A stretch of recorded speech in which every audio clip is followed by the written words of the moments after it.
Aunty کی باتیں سن کر میں مزید پریشان ہو گیا اور میں نے کہا کہ آنٹی ہم بہن بھائی آپس میں ایک دوسرے پر جان چھڑکتے ہیں، خوشی اور غم میں برابر کے شریک ہوتے ہیں۔ کبھی ایسا نہیں ہوا کہ ہم میں سے کسی کو ایک دوسرے سے کوئی شکایت ہو۔ اگر آپ برا محسوس نہ کریں تو میں 100% درست ہوں کہ آپ کو ہمارے خاندان کو پرکھنے میں غلطی ہوئی ہے۔ آنٹی نے ایک سرد آہ لی اور کہا، بیٹے ابھی تم بہت چھوٹے ہو، جو چیزیں میں دیکھ سکتی ہوں تم ان کی طرف کبھی سوچ بھی نہیں سکتے۔ میرے استفسار پر آنٹی نے کہا کہ میرا اندازہ بھی غلط نہیں ہوتا، چلو میں تم کو بتلاتی ہوں۔ میں نے اپنی بیٹی کے لیے جتنے بھی رشتے دیکھے ہیں ان میں سے کچھ شرائط رکھی ہیں۔ جو بھی میری بیٹی کو دیکھنے آئے وہ اپنے تمام بیٹوں اور ان کی بیگمات کو ساتھ لائے۔ جو سب سے اچھے کپڑے ہوں وہ زیب تن کر کے آئیں۔ گھر کی عورتیں اپنے مکمل زیورات سے سج کر آئیں۔ اگر گھر میں ہر فرد کی اپنی اپنی گاڑی ہے تو وہ اپنی اپنی گاڑی میں آئیں۔ یہ شرائط بہت عجیب تھی، لیکن بعض لوگوں نے اس کا یہ مطلب لیا کہ شاید ہم لڑکے والوں کی مالی حالت دیکھنا چاہتے ہیں، لیکن ایسی بات نہیں ہے۔ اب جب آپ کے اہل خانہ ہمارے گھر تشریف لائے تھے تو میں نے سب سے پہلے تمہارے دونوں بھائیوں کی گاڑیاں دیکھی جو کہ قدرے مہنگی تھی، جبکہ تمہارے والد صاحب کی گاڑی کی مالیت اتنی نہیں تھی جتنی تمہارے دونوں بھائیوں کی گاڑیوں کی قیمت تھی۔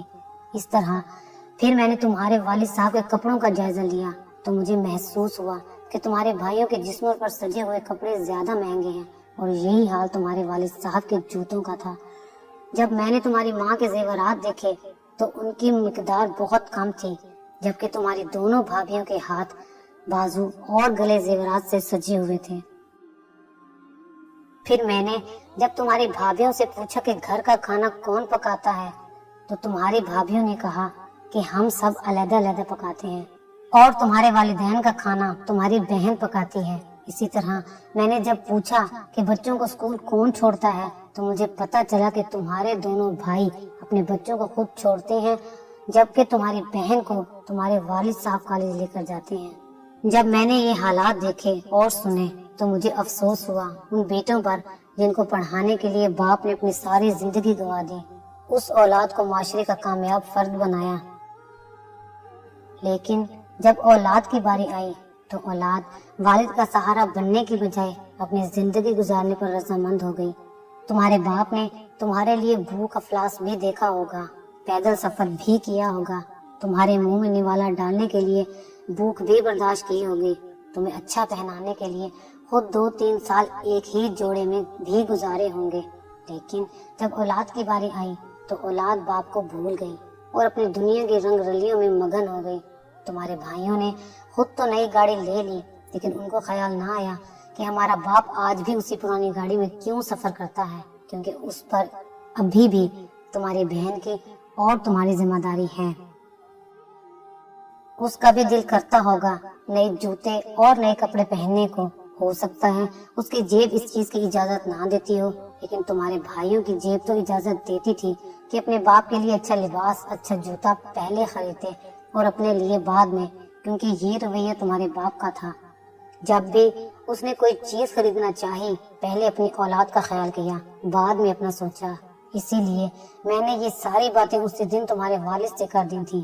ہمیں دنیا کی مال و دولت نہیں چاہیے، ہمیں تو ایسے رشتہ دار چاہیے جو اپنے سے بڑھ کر اپنے رشتہ داروں کو ترجیح دیں، تاکہ کل کو جب ہم نیچے گریں تو ہم کو مزید نیچے دبانے کی بجائے اوپر کو اٹھائیں، تاکہ کل کو جب وہ نیچے گریں تو ہم ان کو بھی سہارا دے سکیں۔ مال و دولت، اعلیٰ عہدہ یا مرتبہ تو ہمیشہ نہیں رہتا، ہمیشہ جو ساتھ چلتے ہیں وہ سچے رشتے چلتے ہیں، اور اگر رشتے بنانے میں ہم سے تھوڑی سی بھی غلطی ہو جائے تو ساری زندگی بھی تباہ ہو سکتی ہے اور نسلیں بھی تباہ ہو جایا کرتی ہیں۔ مجھے فخر ہے آپ کے والد صاحب پر کہ انہوں نے آپ کو حقیقت سے آگاہ نہیں کیا، اور پھر بھی آپ لوگوں کی غلطیوں پر پردہ ڈالتے رہے۔ لیکن دیکھنا یہ ہے کہ اولاد اپنے والدین کا کتنا خیال رکھتی ہے۔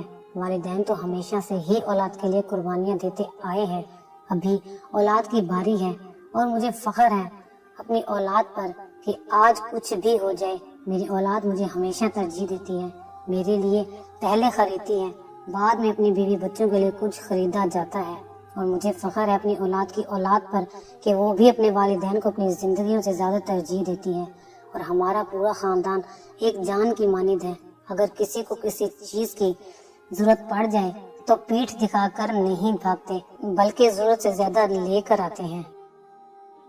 اس لیے میرے بیٹے رشتے بنانا بہت آسان ہے، لیکن کامیاب رشتے چننا اور ان کو نبھانا بہت مشکل ہے۔ کہیں ایک نااہل رشتہ آپ کو اتنا بڑا نقصان دے سکتا ہے کہ ساری عمر کی خوشیاں غموں میں تبدیل ہو سکتی ہیں، اور کامیاب رشتہ آپ کو ایسا سہارا دے سکتا ہے کہ تمام زندگی کے غم خوشیوں میں تبدیل ہو سکتے ہیں۔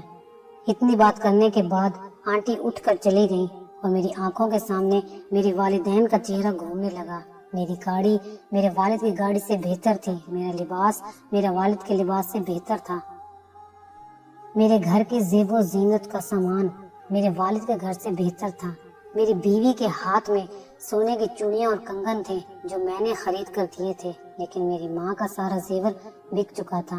میں آج بھی گھر سے دفتر اور دفتر سے گھر، لیکن میرا باپ آج بھی اولاد کی ذمہ داریاں نبھا رہا تھا۔ میں نے آج بھی اپنی بیوی کے لیے سونے کی انگوٹھی خریدی، لیکن میرے ذہن میں میری ماں کا خیال کیوں نہ آیا جس نے میری شادی کے لیے اپنا زیور بیچا تھا۔ مجھے افسوس ہوا اپنے آپ پر کہ میں نے اپنے والدین سے زیادہ اپنی ذات کو ترجیح دی ہے۔